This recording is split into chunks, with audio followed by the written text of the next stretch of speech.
سب سے پہلے اپنی زندگی، سب سے پہلے اپنی زندگی، اس کے بعد اپنے گھر والوں کی زندگی، اس کے بعد اپنے خاندان کی زندگی، اس کے بعد اپنا محلہ، اپنا گاؤں، اپنا شہر، پورا عالم۔ فکر ہم نے پورے عالم کی کرنی ہے، بات سمجھ لیں، فکر ہم نے پورے عالم کی کرنی ہے، اور اصلاح اپنی کرنی ہے، اپنی اصلاح فرض ہے، پورے عالم کی فکر ضروری ہے۔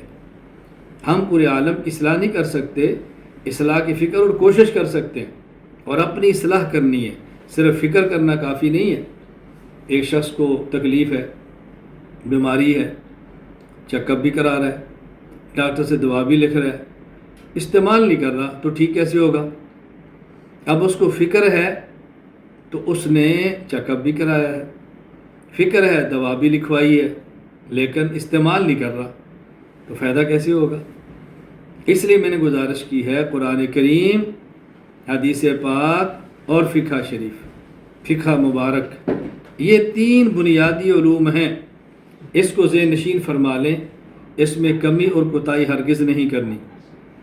اور باقی علوم قرآن کریم، حدیث پاک اور فقہ کو سمجھنے کے لیے، صرف ہے، نحو ہے جسے ہم گرامر کہتے ہیں، منطق ہے، یا دیگر علوم ہیں، بنیاد یہی ہے، قرآن کریم، حدیث پاک اور فقہ۔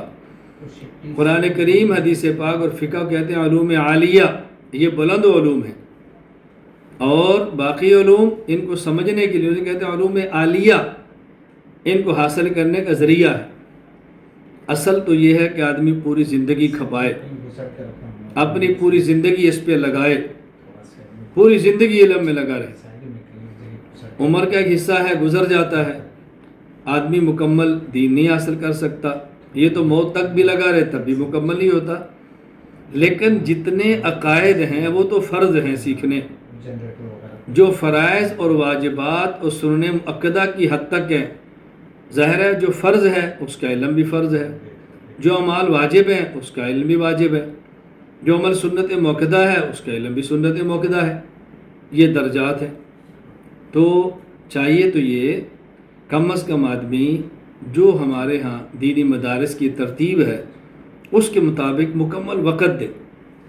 وقت گزر گیا، بچپن گیا، جوانی آ گئی، شادی ہو گئی، بچے ہو گئے، کاروبار، تجارت، ملازمت، مسائل پیدا ہو گئے۔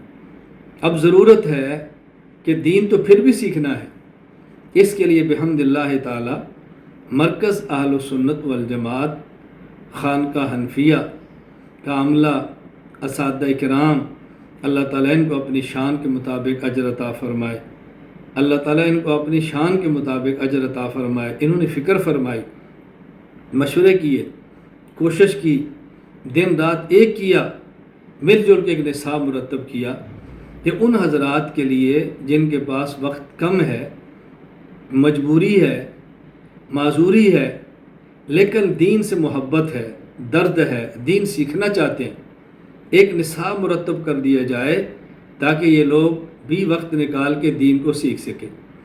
طویل مشاورت کے بعد 2 سالہ علم دین کورس کے نام سے نصاب مرتب ہو گیا بحمد اللہ تعالی، پڑھانے والے اساتذہ کرام کا تعین ہو گیا بحمد اللہ تعالی، اعلان ہو گیا۔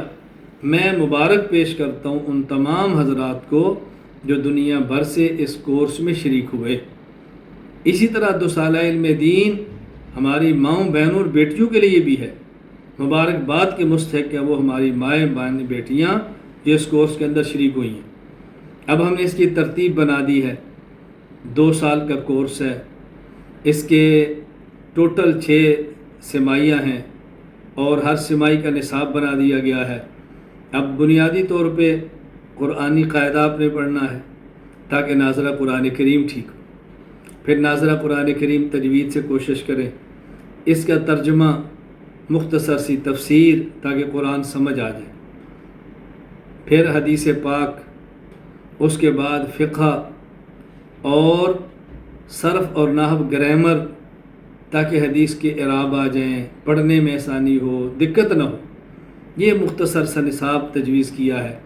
باقی انشاءاللہ سیرت بھی پڑھیں گے انشاءاللہ العزیز، اللہ نے چاہا تاریخ بھی پڑھیں گے، عقائد بھی پڑھیں گے، اس پر محنت ہوگی لیکن ترتیب سے۔ بڑا آسان سا نصاب بنایا ہے، بہت کوشش کی ہے۔ ہر سمائی کا امتحان ہوگا، اس کے الگ نمبر ہوں گے، پھر دوسری سمائی کا ہوگا، پھر تیسری کا ہوگا، تینوں کو اکٹھا کریں گے، سال کے نمبر ہو جائیں گے۔ 2 سال کے ہوں گے تو انشاءاللہ سند بھی جاری ہو جائے گی۔ اصل تو سند نہیں ہے، سند تو ایک اعزاز ہے کہ آدمی اپنے گھر میں رکھتا ہے کہ میری نسبت فلاں استاذ کے ساتھ ہے، میری نسبت اہل حق کے فلاں مرکز کے ساتھ ہے، اور اس کا کوئی مقصد نہیں ہوتا۔ تو بہرحال میں نے عرض یہ کیا ہے، اس بات کو پلے باندھ لیں، ایمان اللہ کی بہت بڑی نعمت، اسلام اللہ کی بہت بڑی نعمت،